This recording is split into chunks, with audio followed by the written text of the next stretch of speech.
Okay, in the last tutorial, we've set up our background image on Photoshop that links directly and is the same measurement to our camera tutorial LCD screen. Now what we want to do is we'll go onto Google and we're just going to find some camera icons.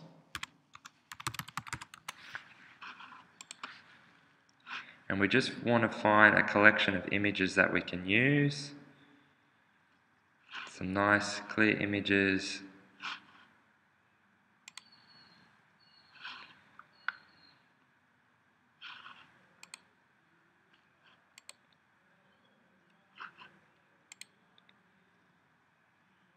Like here. So the good thing about this is even though we can't use these ones in the middle because it's got iStock, an iStock image over the top, we can still use a lot of these along the top and the bottom. That'll keep it nice and neat. So I'll just grab that, I'll save it, save the image.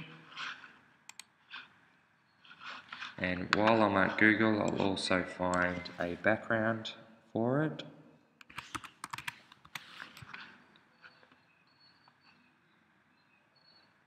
So it's going to be a bit of an action shot.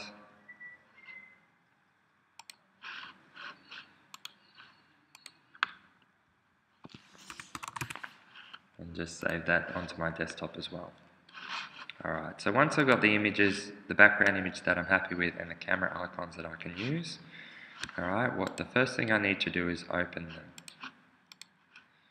So if I go open, onto my desktop I'm going to get the stock illustration, and I'm also going to open up our background image. Okay, that image is fairly small, so you want to try and get an image which is high quality, a larger image that won't pixelate so much. We'll just see how this one goes. So if I copy and paste that on, alright, so what I've done is I've just gotten this select tool, rectangular select tool, gone over my whole job.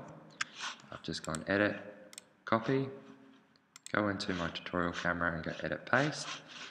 Alright, as you can see here it doesn't quite match up with the size. So if I go edit, I'm on that layer. If I go edit, free transform, hold the shift key and I can drag that up to the corner, drag that back down to that corner, and then I can drag it across and make sure it covers the whole amount. Once you're happy with it, you hit the tick tool. So it's a little bit grainy, so obviously I want to get something that would be a lot more high quality image. As you can see, the small images mean that your end result will be a lot more pixelated and grainy, so you don't want to have that. Next thing I want to do is select a few of these that I can put in there, just to make it look like an authentic digital camera screen. So to do that I'm going to use the select tool again, rectangle select tool. Alright, I'm going to grab these three images here, and then I'm going to go edit,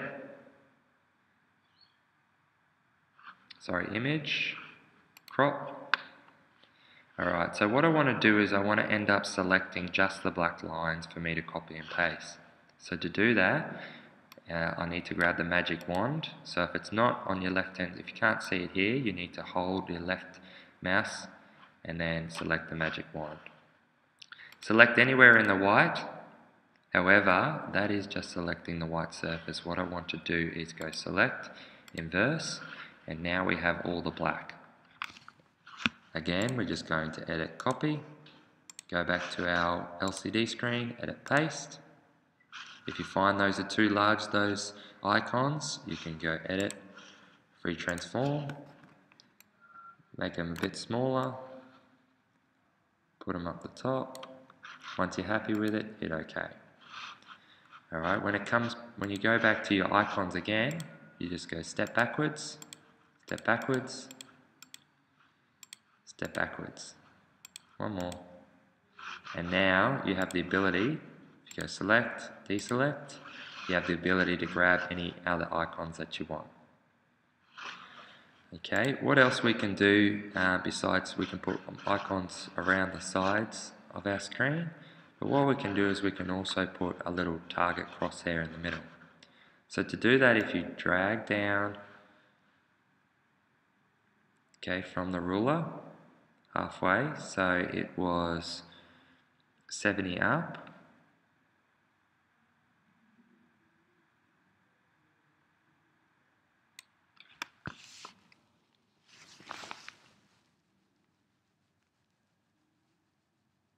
sorry, it was 40 up,